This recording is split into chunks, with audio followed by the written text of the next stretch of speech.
بەڕێوەبەرانی کوردستان 24 جارێکی تر سڵاوتان لێبێت لە بەغداوە ئەم جارە لەگەڵتانین بۆ ئەنجامدانی ئەو دیدارە لەگەڵ بەڕێز دکتۆر ساڵح الموطلق سەرۆکی بەرەی گفتوگۆی نیشتیمانی. دکتۆر زۆر بەخێربێی بۆ شاشەی کوردستان 24 با لەوە دەست پێ بکەین ناوی بەرەی جەنابتان بەرەی گفتوگۆی نیشتیمانیە. گفتوگوتان چۆنە لەگەڵ بەتایبەت لەگەڵ هێزە کوردیەکان لە پاش 2003 تا ئێستا؟ والله سؤال جيد سألتني. پرسیارێکی باش لێ کردم. لە سەرەتادا زۆرێک لە گرژی لە پەیوەندیەکانی ئێمە و برا سیاسیە کوردەکانماندا هەبوو. هەروەها لێک تێنەگەیشتنیش لە نێوانماندا هەبوو. بەڵام تەنیا بە ئەنجامدانی هەندێک دیدار لە نێوانمان جۆرێک لە لێک تێگەیشتن و پەیوەندیەکی دۆستانە لە نێوان ئێمە و زۆرێک لە سەرکردە کوردەکاندا دروست بوو. لەوانەش لەگەڵ سەرۆک مەسعود بارزانی و هەریەک لە برایان نێچیروان بارزانی و مەسرور بارزانی دوای ئەو دیدارانەی ڕوویاندا پەیوەندیەکانمان زۆر باش بوون. هەڵبەتە لە دەستپێک ئێمە لەبارەی زۆر پرسەوە ناکۆک بووین، بەڵام لەگەڵ تێپەڕبوونی کات لە یەکتر تێگەیشتین و خاڵە هاوبەشەکانمان کردە بنەمای سەرەکی بۆ ئەو بابەتانەش کە لەسەری ناکۆک بووین. بڕیارماندا بۆ کاتێکی دیکە وازی لێبهێنین بۆ ئەوەی لەگەڵ تێپەڕبوونی کات ئەوانیش چارە سەر بکرێن. جابۆیە زیاتر تەرکیزمان خستە سەر ئەو خاڵە هاوبەشانەمان کە جێگەی بایەخی هەردوو لابوون و لە بەرژەوەندی هەردوولادا بوون. ئەوەشمان بە نیازێکی پاکەوە کرد. ئەوەی ڕاستی بێت لەوانەیە تێگەیشتنێکی دیکە لە گوتارەکانمدا هەبێت، بەڵام تەنیا بە ئەنجامدانی ئەو دیدارانە بەستەڵەکەکانی ئەو کێشانە تاوانەوە. وەک بە جەنابتم گوت، پەیوەندیەکانمان بوونە پەیوەندێکی نایب. تا ئێستاش پەیوەندیەکانم لەگەڵ سیاسیەکانی کورد چ لە پەرلەمانیانیش ئەوانەی لە هەرێمی کوردستانن پەیوەندێکی زۆر باش و نایەبە و ڕێزگرتن لە یەکتر لە نێوانماندا هەیە. گوێیان بۆ دەگرین و جێمان بۆ دەگرین، واتە هیچ کێشێکی ڕاستەقینە لە نێوان ئێمە و ئەواندا نییە. دکتۆر، کورد زیاتر گلەی لەوە دەکەن لە دەڵێن لە پاش 2003 تا 2009 ینی کورد زۆر داکوکی لەوە دەکرد کە سونە بەشدار بن لە پرۆسەی سیاسی عێراقی، بەڵام دەڵێن سونە بە شێوەیەکی گشتی نەک جەنابەت بەتەنیا لەگەڵ ڕاشکاو دەبم، لەگەڵ گەل و خەڵک و برا خۆشەویستەکانیشم ڕاشکاو دەبم و لەگەڵ سەرکردە سیاسیەکانی هەرێمی کوردستانیش ڕاشکاو دەبم. لە سەرەتادا سونەکان لە پرۆسەی سیاسیدا پەراوێز خران. بەشێک لە سەرکردە سونەکانیش خۆیان هۆکاری ئەمە بوون بەوەی کە بەرهەڵسکاری ئەو پرۆسە سیاسیە بوون و بایکۆتیان کردبوو. بەڵام بەشی گرنگتر ئەو ڕێکەوتنە استراتیژیەی ئەو کات بوو کە لە نێوان سیاسەتمەدارە شیعە و کوردەکاندا کرا. سونەیان تێدا پەراوێز خست. دکتۆر، ئەگەر بینە باسی ئەوە بکەین، ینی هێزە سیاسیەکانی سونە لە 2003 هەتا 2009 تا ئێستا زۆر سەرکردیان گۆڕیە، ینی سەرکردایەکی یەکگرتو نەبووە تا ئێستا. ئایا سەبەب چییە؟ ینی بۆچی ئەو هەتاکەی ینی سەرکردایەتی سونەی ئەوها پەرت و بەڵاو دەبیت؟ سیرکە دوای ئەوەی گەندەڵی بە شێوەیەکی زۆر بەهێز لە وڵات بڵاوبووەوە و سامانی وڵات پەکخرا، هەموو لایەنەکان کەوتبوونە داخوراندنی لاشەی دەوڵەت. ڕێکەوتنێکی بەرژەوەندی خواز لە نێوان حزبە سیاسیە سونەکان و حزبە سیاسیە شیعەکان بە شێوەیەکی سەرەکی هاتە ئاراوە. لەسەر ئەوە ڕێکەوتنکە چاوپۆشیم لێ بکە، منیش چاوپۆشی لێ دەکەم. بەم شێوەیە جۆرێک لە لێک تێگەیشتن لەسەر بەشکردنی غەنیمەکان لە نێوانیان دروست بوو. چیتر دۆزێکی گەورە نەمابوو کە پێیەوە پابەند بن، واتە دۆزێک نەبوو بە ناوی دۆز و وڵاتێکی ژیانیش پێکاتەیەک. ئیتر بوو بە بەرپرسی بەرژەوەندیەکان. بەداخێکی زۆرەوە بەشێکی زۆری سیاسیە شیعەکان هەوڵی لاوازکردنی ئەو سەرکردانەیاندا کە خاوەن پرسێکی دیاریکرا و گەورە بوون و نەچوونە ناو بەرژەوەندیە تاکە کەسیەکان هەوڵیاندا ئەوانە فەرامۆش بکەن و پرسەکەیان بچووک بکەنەوە و لە بەرامبەر جەماوەرەکەیان لاوازیان بکەن. لە بەرامبەردا گرنگیان بەهێزێکی دیکە دەدا و بەهێزتری دەکەن کە سەر بە ئەوان بوون بۆ ئەوەی ئامادەیان بکەن بۆ هەر کاتێک کە پێویستیان پێبێت لە هەڵوەستەکردنێکدا بەم شێوەیە سیاسەتمەداری بەرژەوەندیە تاچیەکان دەرکەوتن نەک سیاسەتمەداری مەبدە. هەر بۆیە دۆخی ئێستای سوننا لە لاوااسترین دۆخیدایە. پەرتەوازێ و ململانەیەکی گەورە لە نێوانیاندا هەیە، ململانەیە لەسەر ئەوەی کە چێ دەبێتە نمرەیەک و چێ دەبێتە نمرە دوو، ململانەی لەسەرەوەی چێ زیاتری هەیە. هەرچی دۆزە گەورەکەشە پشتگوێ خراوە کە پێویستە لەسەری ڕێک بکەون کە لە ساڵی 2005 و 2006 تا ساڵی 2014 هەوڵمان بۆی دەدا و ئێمە لە بەرەی هیوار و بەرەی سازان پێک هاتبووین و ناکۆچی لە نێوانماندا هەبوو، بەڵام لەسەر پرسە سەرچەکان ناکۆچیمان نەبوو، هەمومان یەک هەڵوێز بووین. بە دڵنیاییەوە ناکۆچی لە نێوان هەموو حزبەکانیشدا لە سەرپرسێکی دیاریکراوە هەیە، بەڵام پێویستە پابەندی بەو پرسانەوە هەبێت کە جێگەی باخی هەمووانە و لە بەرژەوەندی وڵات و ئەو گەلەدایە کە دەنجیان بەوان داوە تا بگەنە ئەو شوێنە. هەرچی ئەمڕۆیە بە بڕوای من زیاتر تیچ خراوەتە سەر کۆکردنەوەی سەروەت و سامان کە چەندە کۆ دەکەیتەوە چەند پۆست لە دەوڵەت بەدەستێنی سەبارەت بە بەرژەوەندی ئەو کەسەش کە تۆی هەڵبژاردووە. من پێم وایە چیتر ئەو بابەتە لە وەک پێشینە نەماوەتەوە. جەنابەت باسی هێزە سیاسیەکانی شیعە کرد کە هەوڵیاندا هێزە سونیەکان زعیفکەن. پێت وانییە ئەجنداتی دەرەوەش هەیە کە پاڵپشتە بۆ هەندێک هێزە سیاسیەکانی سوننا ئەوانش لەوانە لە بە جۆرێک لە جۆرەکان ببیتە هۆی ئەوەی کە هێزە سونیەکان پەرت و بەڵاو بن. بەدڵنیاییەوە کاریگەری دەرەچی هەیە، بێگومان تەنانەت ئەو وڵاتانەش کە خۆیان وا نیشان دەدەن کە پشتیوانی سونە دەکەن کار بۆ بەرژەوەندیەکانیان دەکەن. هەروەها ئەوان هیچ دۆزێکی گەورەشیان نییە، بەڵکو هەندێک پرسی بچووکن کە خۆیان پێوە سەرخاڵ دەکەن و دەست لە پرسە سەرەکیەکان هەڵدەگرن. هەروەها بەشێکی زۆری ئەو وڵاتانە بە کرێگیراویان دەوێت نەک هاوبەش لە بڕیاردان، یانیش ئەوانە کە هاوکاریان بکەن لەو بڕیارانەی کە لە بەرژەوەندی گەل و وڵاتێکی زۆر گەورە دەدرێن. تەنانەت سەبارەت بە وڵاتانی عەرەبیش پێویست بوو بەرژەوەندی هاوبەش لە نێوانیاندا هەبوایە، بەڵام ئەوان شوێن کەوتیان دەویست کە فەرمانەکانیان جێبەجێ بکەن نەک ئەو کەسانەی لە بڕیاردان سربەخۆن و ڕێز لە خۆیان و بەرامبەرەکەشیان دەگرن. بابینە سەر بابەتی هەڵبژاردنەکانی داهاتووی عێراق لە دوینێ لە پارێزگای ئەنبار بووین، لەوێ بانگەشەی هەڵبژاردن دەست پێکرا کە هێشتا بە شێوەیەکی فەرمی دەست پێ نەکردووە، بەڵام بانگەشە هەیە. پێدەچیت ینی بانگەشەیەکی زۆر بەهێز لەو ناوچەنە هەبیتن. پێت وایە چ گۆڕانکاری دەینیت ئەو هەڵبژاردنە؟ ئایا گۆڕانکاریەکی وا دەینیت لە عێراق بڵین فعلەن گۆڕانکاریەکە کە لەسەر ئاستی هەموو هێزەکانی عێراقیان لەسەر ئاستی دەسەڵاتیش لە عێراق ئەو گۆڕانکاریە هەبیتن؟ بە بڕوای من گۆڕانکاری ڕوودەدات، بەڵام ئەو گۆڕانکاریە بەرەو خراپتر بوونە لەو هەڵبژاردنەدا. هەروەها پەرلەمانی داهاتوو لە پەرلەمانی ئێستا خراپتر دەبێت کەوەی ئێستاش لە پەرلەمانی پێشتر خراپترە. هەروەها پێشبینی ناکەم لەو هەڵبژاردنانەدا هیچ ئەنجامێکی باش هەبێت کە لەسەر بنەمای سامانی سیاسی و بەرژەوەندی خودی و بنەمای پارچەکردنی کۆمەڵگا ئەنجام دەدرێت. واتە ئێستا وای لێ هاتووە یەک عەشیرەت بووەتە 10 کوتلەی جیاواز. بە هەمان شێوە پارێزگایەکی گەورە و گران پارچە بووە و کۆمەڵگا لەبەریەک هەڵوەشاوەتەوە. ئەویش بەهۆی سامان و پۆست و شتی لەم شێوەیە.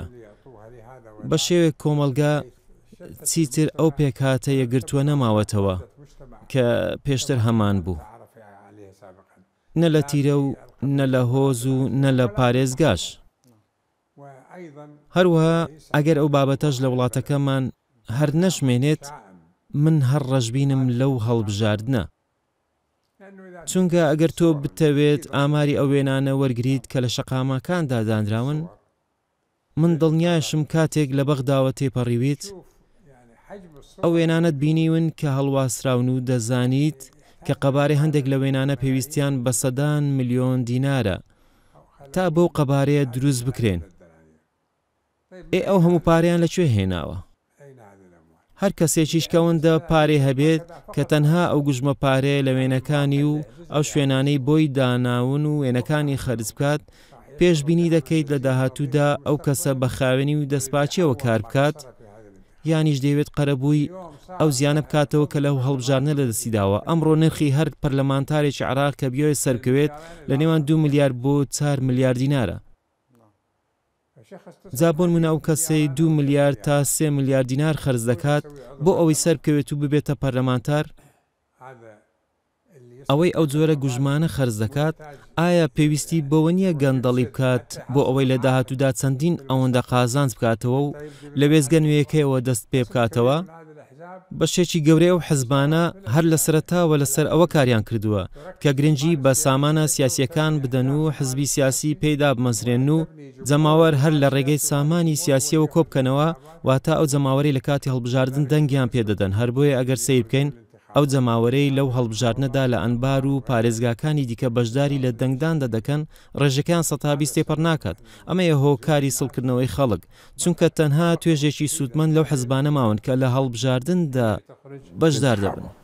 بۆچی ئەو ڕەشبینیە، ینی سەبارەت بە هەڵبژاردنەوە ئەو مالی سیاسی کە ئاماژەت پێدا بەخود لە پەرلەمان دەبینی ئەو مالی سیاسی چۆن دێتن و پەرلەمان ڕۆلی چییە؟ ئایا بەس صفقات دەبەستێت یانیش کاری تەشەعیش دەکات؟ سیر کە کاتێک ئێمە لە خولی یەکەم و دووەمی پەرلەمان کارمان دەکرد، من بیرم ناکەوێتەوە جارێک سەردانی وەزارەتێکی دیاریکراومان کرد بێت و بە دوای ڕایکردنی مامەڵەیەکی دیاریکرا و کەوتبین. ئەو کات پەرلەمانتار ڕێزی خۆی دەگرت و لە پەرلەمان ئامادە دەبوو ئەرچی خۆی ڕادەپەڕاند کە ویژبریتی بوو لە دەرکردنی یاسا و چاودێریکردنی ئەدای حکوومەت. ئەمڕۆ پەرلەمانتار کاری سەرەکی خۆی کردووەتە ئەوە کە بچێ سەردانی وەزیرێک بکات و سوود لە وەزیرە وەربگرێت، یانیش بە لێپرسینەوە فشار دەخاتە سەر وەزیر، داوای هاتنی وەزیرێک دەکات بۆ ئەوی لێپرسینەوەی لەگەڵدا بکات، جا بۆ ئەوی وەزیریش ئامادە نەبێت بۆ لێپرسینەوە، ئاوا ناچار دەبێت خواستەکانی ئەو پەرلەمانتارە بەدی بهێنێت. جا ئەوە ئەو پەرلەمانتارە نییە کە ئێمە بۆ نوێنەرایەتی گەل دەمانەوێت، هەروەها ئەوە ئەو پرۆسە سیاسیەش نییە کە ئێمە هیوای بۆ دەخوازین بۆ ئەوەی وڵات بگەینێتە کەنارێکی ئارام. جەنابەت بە من دەڵێت تۆ ڕەشبینیت، من چۆن ڕەشبینەم کاتێک بە چاوەکانم دەبینم کە ئەوانەی دێنە پەرلەمان لە ڕێگەی سامانی سیاسیەوە دێنە ناو پەرلەمان، واتە کەسێکی شەریف پاک دەستپاک خاچی و لێهاتووە، پارەی سیاسی نییە، یانیش لەلایەن کوتلێکی سیاسی دیاریکراوە پشتیوانی ناکرێت. لەوانە شەهر کەسێکی نەزانیش بێت، بەڵام لە ڕێگەی سامانی سیاسی کوتلێکی دیاریکراوە گەیشتووەتە ناو پەرلەمان. دکتۆر چارەسەر چییە؟ ینی مادەم کارەکە گەیشتی ئەوە، ئایا پێت وایە ناتوانین بە هەڵبژاردن چارەسەر بکەین؟ خۆ لە سیستەمی دیموکراسی تەنیا هەڵبژاردنە گۆڕانکاری دەکات. ئاماژەت بەوەدا جەنابەت کە ڕێژەی هەڵبژاردنیش زۆر کێمە. خەڵک چی بکات یان چی بکرێتن تا ئەو دۆخە چارەسەر بکرێتن؟ سیر کە ئەوەی ڕاستی بێت دەمەوێت بۆ بابەتەش لەگەڵت ڕاشکاو بم.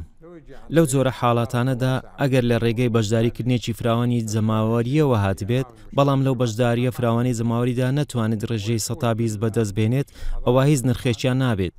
کێ کارەمە و لێهات و شایستەیە دەبێتە خاوەنی زۆرترین کورسی پەرلەمان، بەڵام بەداخێکی زۆرە ئەوە لە عێراق ڕوونادات، واتە تاچی عێراقی گەیشتووەتە ئەو باوەڕەی کە بەشداریکردن لە هەڵبژاردن بێسوودە، واتە ئەوان هۆکار بوون کە خەڵکیان گەیاندووەتە ئەو بۆچوونە. چارەسەری دووەم ڕاپەڕینی گەلە. ڕاپەڕینیش لە جی پرۆسەی سیاسی ئەوە چرینیەکانمان بینی و سەرکوت کران، واتە زۆر بە درندانە ڕوبەڕوویان بوونەوە. بۆیە سیرکە دووبارەکردنەوەی ئەو ڕاپەڕینە زۆر ئەستەمە، یانیش دەبێت بە گۆڕانێکی دەرەکی بکرێت، واتە هەمان ئەو هێزە نێودەوڵەتیە هاتوو ئەو پرۆسە سیاسی نەخشە ڕێژ کرد، دەبێت پێداچوونەوەی بۆ بکاتەوە. دکتۆر ئاماژەت بە گەندەلی ئەندامانی پەرلەمان کرد یان وەزیرەکان یان پەیوەندیان لە نێوان وەزیر و ئەندام پەرلەمانەکان ئەوە لەناو خۆی لە بەغدا بەڵام بۆچی دێتن وەختی کێشە دێن بۆ هەرێمی کوردستان زۆر توندن لەگەڵ هەرێمی کوردستان بە تایبەت ئێستا لەسەر بابەتی داهاتی نانەوتی و داهاتی نەوتی و ئەوە چەندە گفتوگو دەکرێت لەسەر ناردنەوەی نەوت کە حکوومەتی هەرێم دەڵێت هەموو شتەکەم تەسلیم دەکەم بەڵام تا ئێستا هیچ ئەنجامێکی وانە بۆچی لەگەڵ هەرێمی کوردستان واتوندن مادەم لە بەغدا ئەو گەندەلی هەمووی هەیە ئەو ڕێکەوتنانەی بۆ پێکەنانی حکوومەت دەکرێن ڕێکەوتنی بەرژەوەندین لە نێوان ئەو حزبانە بەداخێکی زۆرەوە کە بەم شێوەیە هەروە ئەو لایەنانەی دەیانەوێت بستنە ناو حکوومەت سازش بۆ لایەنەکانی دیکە دەکەن جا کوردی یان سونی یانیش بەشێک لە شیعە بن بەڵام کاتێک دەگاتە دەسەڵات و حکوومەت و کۆنتڕۆلی کارەکان دەکات لە هەموو ئەو ڕێککەوتنانە پاشگەز دەبێتەوە کە پێشتر کردوێتی وەک چۆن لەو خولەشدا ڕوویدا من دژی بڕینی موچەی هەر هاوڵاتیەکی عراقیم چ کورد یان عەرەب یانیش موسڵمان یاخود مەسیحی ئەمە مافی خۆیەتی و دەبێ موچەکەی پێ بدرێت ئەگەر تۆ کێشە یان گرفتێکت لەگەڵ هاوبەشە سیاسیەکەتدا هەبێت کێشەکەت لەگەڵ هاوبەشەکەتدا چارەسەر بکە نەک لەگەڵ گەڵ بەرپرسیار نییە لەوەی کە بچێت کاری خۆی بکات و موچەکەشی وەرنەگرێت مامۆستا وانە بە قوتابیەکانی دەدات بەڵام کاتێک دەبێتە کۆتایی مانگ ناتوانێت موچەکەی وەربگرێت ئەمە شتێکی ڕاست نییە بۆیە من لە دژی بڕینی موچەم و لەگەڵ ئەوەدام کە لەگەڵ یەک ئەو پەڕی ڕاشکاو بین و پێیان بڵێن دەکرێت ئەمە بدەین و ئەمەش نەدەین تەنانەت بەر لە پێکهێنانی حکوومەتیش بابەتێکی تریش هەیە دکتۆر سەبارەت بە فیدرالیەت یان بە دەمەزراندنی هەرێمەکان دەبینین لە بەغدا دژی ئەوەشن لەگەڵ ئەوە کە هەندێک لایەنی سونی داوای هەرێمی ئەنباریان هەرێمی سونی دەکەن لە بەسرا داوای دەمەزراندنی هەرێم دەکەن بەڵام دژی ئەوەشن بۆچی ئەو دژایەتی لە دژی پرۆسەی فیدرالیەت لەگەڵ ئەوەی کە لە دەستور هاتووە کە عێراق وڵاتێکی فیدرالیە واتە دوای ئەوەی ئەو حەزبانە دەستیان بەسەر دەسەڵات داگرت و وایان لێهات کە کاروبارەکان بەویستی ئەوان بەڕێوە بچن ئەوە لە بەرژەوەندی ئەواندا نییە کە دەسەڵاتەکانیان لەگەڵ پارێزگاکان بەش بکەن و دەسەڵاتەکان شۆڕ بکەنەوە بۆیە من پێم وایە ئەستەمە دوای ئەوەی ئەو حزبانە دەستیان بەسەر دەسەڵات داگرت باسی هەرێمی نوێ بکەین بۆ نمونە ئەگەر سونە بزانن کە سیستەمی فەرمانڕەوایی بەو شێوە پەراوێزخرا و قەتیسکراو دەبێت ئەوە هەر لە دەستپێکەوە بە هەرێمبوونیان پەسەند دەکرد هەر بۆ ئەو مەبەستەش ئەو کات لە ساڵانی 2005 و 2006 سیاسیەکانی شیعە خۆیان داوای هەرێمبوونیان دەکرد بەڵام سونەکان ڕەتیان دەکردەوە کەچی ئێستا سونە داوای هەرێمبوون دەکەن و شیعە ڕەتی دەکەنەوە واتە ببوورە مەبەستم سیاسیەکانی شیعەیە بۆیە من پێم وایە پێکاتەی سیاسی پێکاتەی ئیدارەدانی وڵاتێکی فرەڕەنجی وەک عێراق نییە هەروەها پێکاتێک نییە کە تایبەتمەندی دەستپاچی و ئەو سەرکردایەتیەی تێدا بێت کە وڵاتێکی وەکو عێراق بەڕێوە ببات دکتۆرەکە بینە سەبارەت بە بابەتی ونبووەکان و ئاوارەکانی سونە ئایا ئەو کێشیان چارەسەر بوو یانی شتا ئێستا ماوە و بۆچی ئەو کێشە بەردەوام بووە بۆچی ناگەڕێنەوە سەر شوێنەکانی خوان جاران شار و شارۆچکەکانی من بابەتی ونبووەکانم لەگەڵ حکوومەتەیەک لە دوایەکەکانی عێراق باس کردووە یەکێک لە سۆرۆک حکوومەتەکان بە ڕاشکاوانە پێیگوتم لە ناو ڕووباری دیجلە بە دوایاندا بگەڕێن بەڵێ ڕووباری دیجلە ئەمەش مانای وایە کە لە ناو براون بەم شێوەیە من لە بابەتەکە تێگەیشتوم باش ئێستا پێیان دەڵێن ئێبرایان دان بۆ دابنێن کە لە ناو براون و خانەوادەکانیشیان قەرەبوو بکەنەوە بەلایانی کەم پێیان بڵێن ڕۆڵەکانتان و هاوسەرەکانتان نەماون بۆ ئەوەی ئافرەت بزانێت دواتر چی بکات و ناوی منداڵەکان چۆن تۆمار بکرێن واتە زۆر شت هەیە کە پەیوەستە بە خێزانەکانیانەوە پێویستە یەکلایی بکرێنەوە ناکرێت ئەو کارە بەم شێوەیە بە هەڵپەسێدراوی بمێنێتەوە بابەتی ئاوارەکانیش واتە هەر بەڕاستی جێگەی شەرمەزاریە بۆ هەر وڵاتێک کە لە ساڵی 2014ەوە خەڵکەکەی ئاوارە بوو بێت و تا ئێستا لە ئاوارەییدا مابنەوە. چی ڕوویدا؟ زیاتر لە 10 ساڵە لەو دۆخەدان. شەرمەزاریە بۆ هەر وڵاتێک کە بڵێت هاوڵاتی فلانە پێکاتە نابێت بگەڕێتەوە بۆ سەرزێتی خۆی، بە تایبەت ئەگەر هیچ تاوانێکیان نەبێت، تەنانەت ئەگەر لە تاوانێکیشدا تێوەگلابن، ئەوە دەتوانن ڕوبەڕووی یاسایی بکەنەوە و حکمی بدەن. بەڵام ڕێگری لێمەکە بۆ ئەوی بنەگەڕێتەوە بۆ سەرخاچ خۆی. ئەمە شتێکی ڕاست نییە، بۆیە پێ دەڵێن پرۆسەی سیاسی کە بەم شێوەیە لەسەر نادادی و نادادپەروی نامرۆڤایەتی بنیادنراوە محاڵە بتوانێت سەرکەوتوو بێت و ببێتە وڵات. دکتۆر ئایا باسی هون بووەکانت کرد کە ئەو سیاسە بە تو بەجەنابەت گوتووە، ئایا بەڕسمی بە کەس و کاریان گوتووە کە نەماون؟ ئەوەی ڕاستی بێت ئێمە ئەومان لە میدیاکان باس کردووە، بەڵام لەسەر حکوومەتەوەتە بەرپرسیارەتی حکوومەتە کە بە خێزانەکانیان ڕابگەنێت، بەڵام بەداخەوە ئەم بابەتێک لای نەکراوەتەوە و لە پێکێنانی هەموو حکوومەتەکاندا باس دەکرێت و مشت و مردەکرێت و ڕێکەوتنی لەسەر دەکرێت، بەڵام دوای پێکێنانی حکوومەت ئەو بابەتە جارێکیکە لە بیر دەکرێت. دکتۆر هەکەر بینە باسی بڵاوبوونەوەی چەک لە عێراق بکەین، بە تایبەت هەندێک کێسانە کە چەکیان لە دەستە یاساک هەبوو بە تەمابوون لە پەرلەمانی عێراقی بەڕێ بکەن یان کە مسادقەی لەسەر بکرێت یاسای حەجی شعبی. پێت وایە چۆن دەکرێت کۆنتڕۆل بکرێت چەک لە دەست هێزەکان ئەو هێزانەی کە بە شێوەیەکی نایاسایی کار دەکەن لە عێراق؟ من پێم وایە حکوومەت لە سایەی ئەو پێکهاتی ئێستا هەیەتی توانای چارەسەرکردنی بابەتی حەشدی شعبی یانیش بابەتی میلیشیا لە یاسا دەرچۆکانی نییە کە ئێستا لە دەرەوەی دەسەڵاتی دەوڵەتن. ئەمە ژمانای وایە کە ڕامان دەکێشێت بۆ ململانەی نێوان دەوڵەت و ئەو گروپانە و خوێن ڕشتن لە نێوانیاندا ڕوودەدات.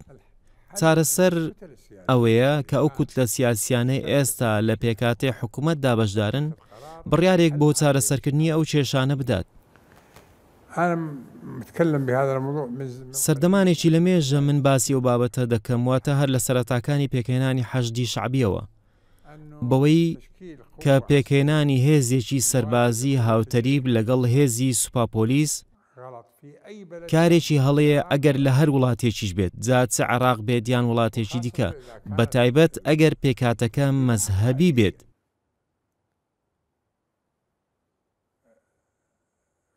مەترسیەکی زۆر گەورەی بۆ سەر وڵات هەیە. هەروە ترسی ئەوەشم هەیە کە خوا نەخواستە ئەوەی ئێستا لە سوودان ڕوودەدات دەکرێت لە عێراقیش ڕوو بدات، واتە ئەوەی لە نێوان سوپا و بەرپەرزدانەوەی خێرادا دەگوزرێت. ئەمە مەترسیەکی زۆر گەورەیە. پێویستە تەواوی هێزە سیاسیەکانی عێراق ئاوڕێکی لێ بدنەوە بۆ ئەوەی کۆتایی پێبهێن و بکرێنە تەنها یەک سوپا. یعنی پێت وایە ینی بارودۆخەکە بەرەو خراپتر دەچیت هەکەر ئەو یاسا تێپەڕێت، یانیش ئەو یاسا تا ئێستا ڕاگیرە، بەڵام ئەکەر لە ئایندە جارێکە بێتەوە ببیتە باسی گفتوگۆ لە نێوان هێزە سیاسیەکانی عێراقی، بە تایبەت ئەو لایەنەی کە داوای دەکات کە ئەو یاسایە دەبی تێپەڕ بدرێت لە پەرلەمان. بەلایانی کەمەوە ئەگەر لەو خولەدا سوور بوون لەسەر تێپەڕانی ئەو یاسایە، ئەوە ئەو کات پرۆسەی سیاسی لە عێراق کۆتایی دێت. بۆ ئەمەش هۆشداری فەرمیان لەلایەن ئەمریکاوە پێگەیشتووە، پێیانی گوتووە ئەو یاسایە تێنەپەڕێنن، چونکە هەندێک گروپ لە ناویانن گومانی تیرۆریستیان لێ دەکرێت، واتە شتێکی عەقلانی نییە یاسایەک لە ناو پەرلەمان تێپەڕێندرێت لە کاتێکدا هەندێک گروپت هەبن کە بە تیرۆر تۆمەتبارن. جا بە بڕوای من ئەوە چانسێکی باشە بۆ کوتلە سیاسیەکانی ئێستا و حکوومەتی ئێستا کە ئەو بابەتە دوا بخەن. ئەگینا هەندێک سزا بەسەر عێراقدا دەسەپێندرێن و عێراقیەکان خۆشیان بازەکەی دەدەن، نەک تەنها کوتلە سیاسیەکە. دکتۆر زۆر سپاس بۆ ئەو دیدارە کە لە ماڵی ئێوە ئەنجامماندا لە بەغدا. زۆر سپاس بۆ ئێوە براکەم بە ئامادەبوونتان لە ماڵەکەمان. ڕێزم بۆتان هەیە، هەروها ڕێزم بۆ گەلی کوردستان و بۆ براکانمان لە سەرکردایەتی سیاسی کوردستان. بینەرانی خۆشەویست، ئەم دیدارە کۆتایی هات لەگەڵ دکتۆر ساڵح الموطلق سەرۆکی بەرەی گفتوگۆی نیشتیمانی. تا دیدارێکی تر هەر ببینن بە خۆشی و شادی.